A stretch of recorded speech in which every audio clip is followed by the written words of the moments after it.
Hello everyone, সবাই ভালো আছেন, সুস্থ আছেন। তো সরকারি চাকরিদের বেতন ভাতা বাড়ানো হয়েছে, জানেন আপনারা। তো কে কত শতাংশ পাচ্ছে বিস্তারিত জানাবো আপনাদেরকে। আশা করি সবাই ভালো আছেন, সুস্থ আছেন। এখানে দেখতে পাচ্ছেন সর্বোচ্চ 25% মহার্ঘ ভাতা। সরকারি চাকরিজীবীদের বেতন বাড়ছে সর্বনিম্ন 4,000। এখানে প্রকাশ পেয়েছে, দেখতে পাচ্ছেন ইত্তেফাক, দৈনিক ইত্তেফাক প্রকাশ করেছে 10 জানুয়ারি 2025। তো এখানে বলা হয়েছে সরকারি চাকরিজীবীদের জন্য সুখবর, সর্বোচ্চ 25% মহার্ঘ ভাতার ঘোষণা আসছে। সর্বোচ্চ 7,800 ও সর্বনিম্ন 4,000 টাকা বেতন বাড়বে। 1 থেকে 3য় গ্রেডে মহার্ঘ ভাতা হবে মূল বেতনের 10%। 4 থেকে 10 গ্রেডের চাকরিজীবীরা 20%। 11 থেকে 20 গ্রেডধারী 25%। তো এখানে বিস্তারিত জানাবো আপনাদেরকে, সাথে থাকবেন। সরকারি কর্মচারীদের মহার্ঘ ভাতা এবারই প্রথমবারের মতো গ্রেড অনুযায়ী দেওয়া হবে। পেছনের গ্রেডে থাকা কর্মচারীরা তুলনামূলক বেশি হারে এ ভাতা পাবেন, যেখানে সামনের গ্রেডে থাকা কর্মকর্তাদের জন্য তার হার হবে কম। অর্থাৎ কর্মচারীদের মহার্ঘ ভাতা কর্মকর্তাদের তুলনায় বেশি হবে।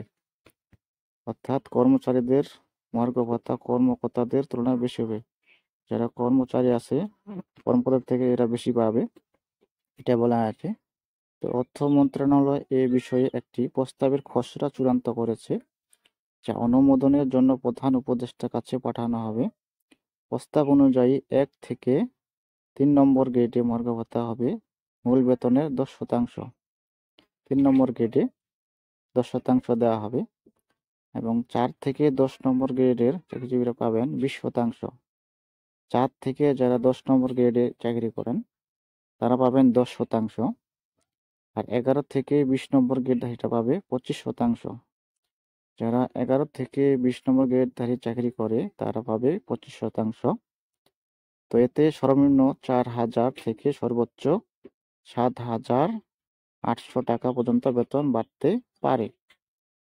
4,000 থেকে সর্বোচ্চ 7,800 টাকা। তো স্কেলের পার্থক্যের কারণেও কেউ 4,000 টাকার কম মহার্ঘ ভাতা পাবেন না। 4,000 উপরেই, 4,000 নিচে কম ভাতা পাওয়ার সম্ভাবনা কম।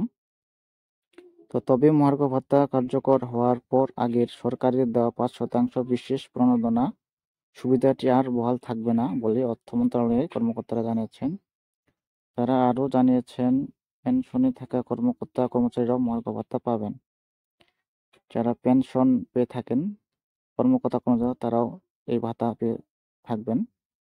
তো সরকার প্রধানের কাছে বেতন বা ভাতা বাড়ানোর প্রস্তাব দিলে সংশ্লিষ্ট মন্ত্রণালয়কে এক্ষেত্রে বাড়তি অর্থের উৎস উল্লেখ করতে হয়।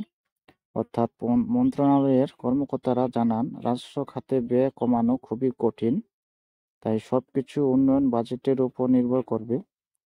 উন্নয়ন বাজেট কিছুটা কমে সেই অর্থ দিয়ে বর্ধিত বেতন ভাতা দেওয়া হবে। অর্থ মন্ত্রণালয়ের প্রস্তাব অনুযায়ী সবকিছু ঠিক থাকলে আগামী ফেব্রুয়ারি মাসের বেতনের সঙ্গেই মহার্ঘ ভাতা দেওয়া হতে পারে। ফেব্রুয়ারি মাসের বেতন দেওয়া হবে, এটা বলা হয়েছে। তো এদিকে গতকাল বৃহস্পতিবার এই অর্থ বছরই মহার্ঘ ভাতা দেওয়ার বিষয়টি নিশ্চিত করেছেন জনপ্রশাসন মন্ত্রণালয়ের সিনিয়র সচিব মোখলেছুর রহমান। নিশ্চিত করে বলেছেন, তিনি বলেছেন, আগামী 30 জুনের মধ্যেই কর্মচারীদের জন্য মহার্ঘ ভাতা ঘোষণা করা হবে। তবে কত শতাংশ মহার্ঘ ঘোষণা করা হবে সে বিষয়ে কিছু জানাননি জনপ্রশাসন সচিব। আরও বলেন, মহার্ঘ ভাতা নিয়ে 2টি সভা হয়েছে।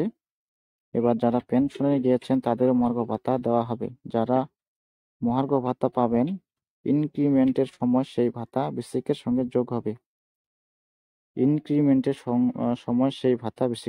যোগ হবে। তো কত শতাংশ মহার্ঘ ভাতা দেওয়া হবে এ প্রশ্নের জবাবে মহার্ঘ ভাতা পর্যালোচনা কমিটির এই সদস্য অর্থ উপদেষ্টা ও অর্থ সচিবের সঙ্গে কথা বলার পরামর্শ দেন। সরকারি কর্মচারীদের সর্বশেষ পে স্কেল দেওয়া হয় 2015 সালে। এরপর আর বেতন বাড়েনি তাদের, অথচ নিত্যের প্রয়োজনীয় দ্রব্যের দাম বেড়েছে। তো চাকরিজীবীদের দৈনন্দিন খরচ বেড়ে যাওয়ায় মূল বেতনের সঙ্গে নির্দিষ্ট হারে মহার্ঘ ভাতা দেওয়ার সিদ্ধান্ত নিয়েছে সরকার।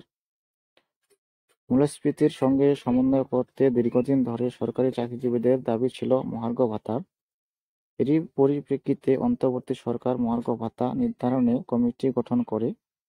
কমিটি বিষয়ে অর্থ বিভাগের জারি করা আদেশে বলা হয়েছিল, সরকারি কাজে নিয়োজিত জাতীয় বেতন স্কেল 2015 এর আওতাভুক্ত কর্মকর্তা-কর্মচারীদের মহার্ঘ ভাতা সংস্থানের বিষয়টি পর্যালোচনা করে সুপারিশ করার জন্য এ কমিটি গঠন করা হয়। কমিটির কার্যপরিধি ছিল মহার্ঘ ভাতার প্রযোজ্যতা বা প্রাপ্যতার বিষয়ে পর্যালোচনা করা এবং প্রয়োজনীয় সুপারিশ দাখিল করবে কমিটি।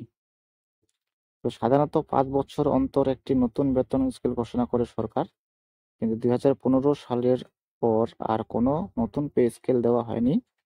দেশের অর্থনৈতিক পরিস্থিতি বিবেচনায় সর্বশেষ পে কমিশনের চেয়ারম্যান ছিলেন বাংলাদেশ ব্যাংকের সাবেক গভর্নর ফরাজ উদ্দিন। তিনি নতুন পে কমিশন না করে মূল্যস্ফীতি বিবেচনায় নিয়ে বেতন কমিশন গঠনের সুপারিশ করেন, কিন্তু আগের সরকার এ সুপারিশ বাস্তবায়ন করেনি।